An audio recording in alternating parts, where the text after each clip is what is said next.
What's going on, Falcon fans? It's Ricondo, a real Falcon fan, coming back at you with another video. Before we get started today, I want to tell you guys again to go ahead and subscribe to the channel. Please hit the like buttons and please hit the notification bell, so you know when you guys know when I drop another video. So let's get into today's video. We're gonna talk about last time I was on here, I talked about the preseason game, game one with the Tennessee Titans. And I talked about some of the things I liked and what I did not like, and expectations for what we're going to be looking for this week coming up, second preseason game. Of course, we know that the Falcons had to cut 5 players. I think they ended up cutting about at least 6 players. It wasn't no significant cuts. I think all these guys were fringe players anyway. But of course, it's just part of the protocol for you have to get down from 90 to 85. Um, they did release another guy today, Badet. One they say one of the fastest players in the league, but he was injured, so they reached a injury settlement with him. So what we also did, we brought in a defensive tackle. His name is Eli Uncle. He was with us earlier in the off-season program, and he finally came back. He's 6'3", 325 pounds. Another big body to go into the 3-4 scheme that Dean Pease runs. Another big body that can eat up blocks for our talented linebackers, can actually do what they do. So um, hopefully he stick. If he don't make the team, definitely I hope he make the practice squad. But we'll just have to see about that new addition. So let's get into talk about this week, what we'll be seeing. So of course, Monday and Tuesday the Falcons back at Flowery Branch, tuning up some things. Pretty sure they looked over the film, fixed some of the issues they had with the offensive line, things they wanted to see. We did get Caleb McGarry back, so he's going to be moving in at right tackle, and they're moving Jalen Mayfield over to compete for that left guard position with Josh Andrews. So it's good to see that competition heating up with the left guard spot. Um, so we just have to see what happened with that. Of course, Josh Andrews. He played on the preseason game.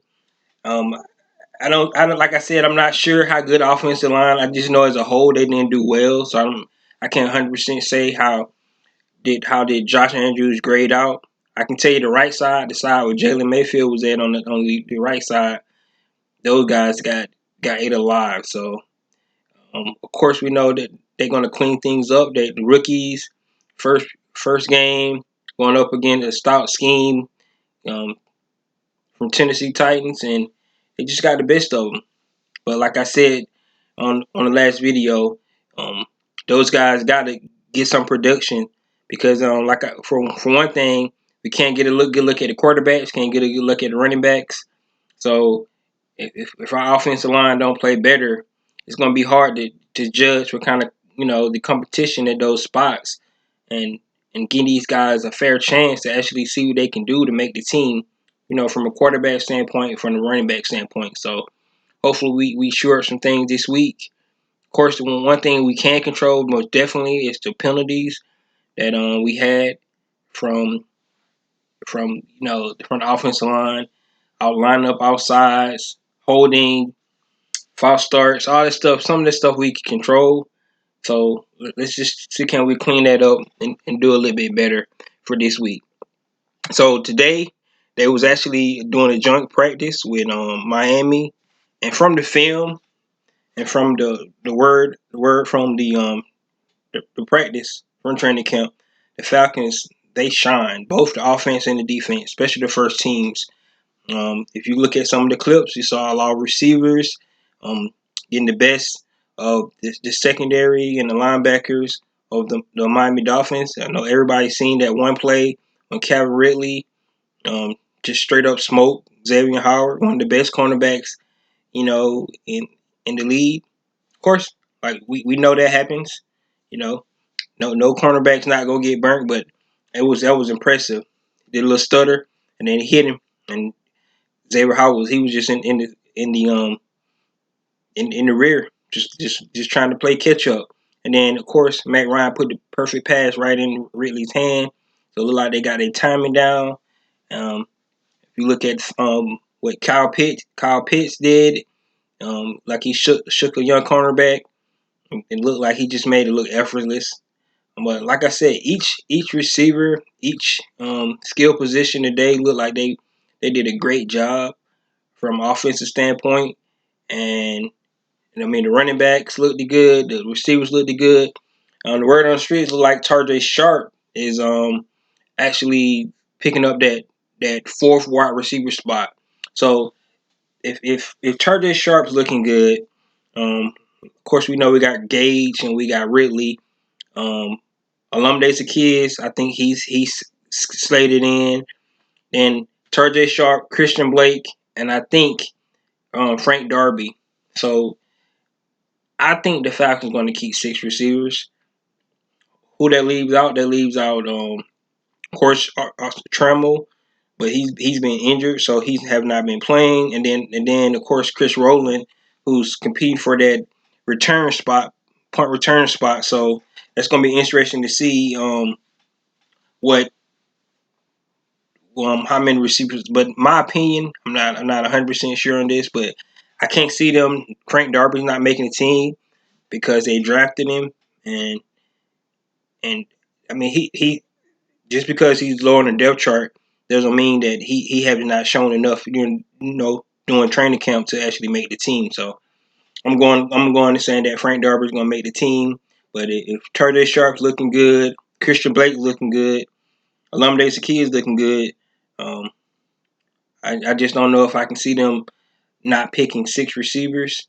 Um, so we just have to see how many. And so if they pick 6 receiver, of course another position is going to be shorthanded and somewhere else, because you got to, if you add an extra body in, that means you got to take it away from somewhere else. Of course, a lot of these guys, in the fourth and fifth and sixth slots, going to have to actually make sure they show up on fourth down, which is special teams. So if they're not showing up on fourth downs and not participating, not contributing to special teams, they're not going to be on the team. So that's going to be a big key for them deciding if they're going to keep any of these guys. But from my opinion, I think they're going to keep 6 receivers. Of course, like I said, that our offense looked good. They talk about we went in the 2-minute offense.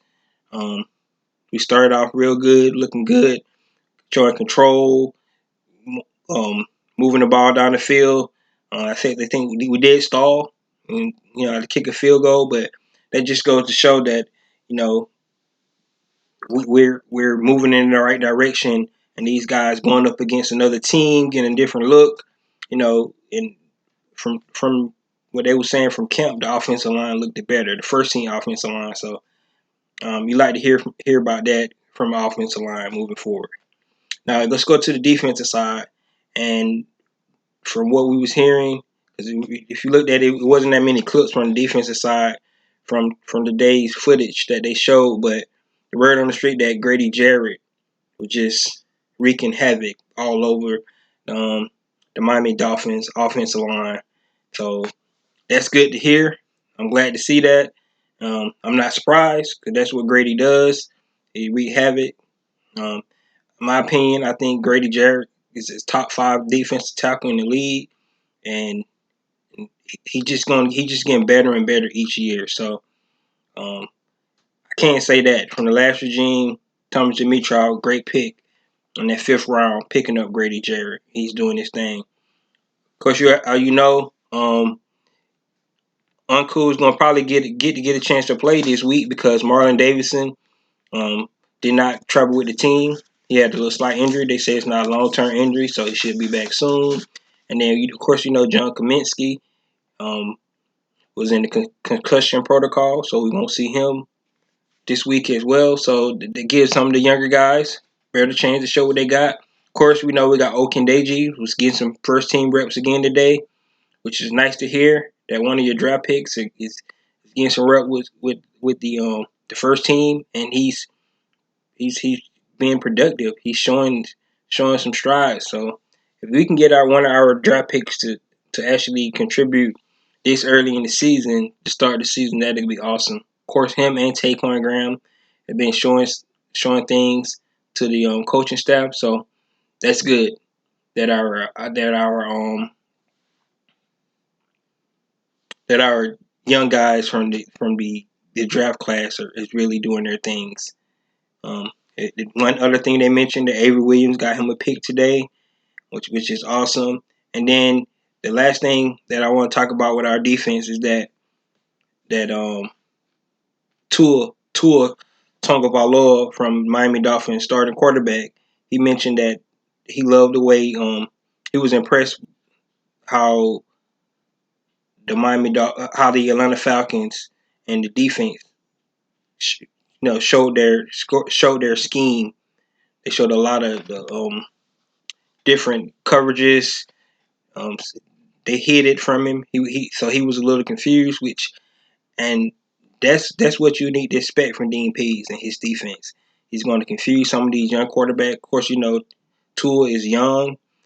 We got like 5 young quarterbacks on the schedule this year. So the more we can show and disguise our coverages and disguise where we're sending the pressure from, it's gonna be awesome.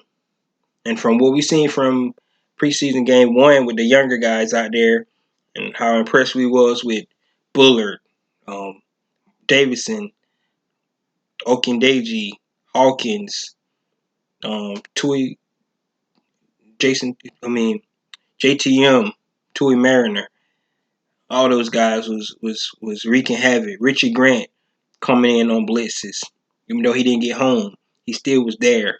So um, that disguise from Dean Pease is going to be great, and just to show it to a young quarterback like Tua, he was really impressed. Um, and it's a good look for him as well, to get him ready for the season. However, we do have to play these guys later on in the season for the first half of the season, so we're not going to show them too much. So, but it's good to go up against another quality organization club, and that has a pretty good team who was actually in the playoffs last year or on the verge of being in the playoffs. So that's what we want to see from our defensive side. We want to see confusion. We want to see disguise, and we want to see bringing that heat. And like I said, we can get the big bodies in the middle to take up some of these blocks. Our linebacker is going to wreak havoc. I can say that now. Between Foye Olakun, Deion Jones, Michael Walker, and then some of those younger guys, it's going to wreak havoc. And it's going to be interesting to see how many linebackers they keep. I think we all know that Doran Etrich, the way he played this last preseason game, he earned some more play time this week. So if he comes in and show out again, and he found a spot on the special teams, it's going to be hard to keep him off the 53-man roster. I don't know how they're going to have that many linebackers. Because if you look at it now, we have Walker, um, Olakun, Jones, and then we got Ellerby. We got, I think, Copeland playing outside, so I'm not sure if they're going to have him as middle linebacker or not. And we got Errol Thompson, and then we got Etrich. So that's 6 linebackers. I don't think they're going to keep that many guys in middle linebacker, and then also the guys they're going to keep outside linebacker. But we have to see. I think the lineup's a little different when you're going 3-4, vice 4-3. So it's going to be interesting to see how they're actually gonna set up the 53-man roster. And but the way Etheridge played this preseason, I really believe that you have to give him, to show what he got again this week. Of course, he was downhill for most of the time, so we really don't know how he played in coverage because from what I've seen, he's a great run blocker. He was reading and reacting great.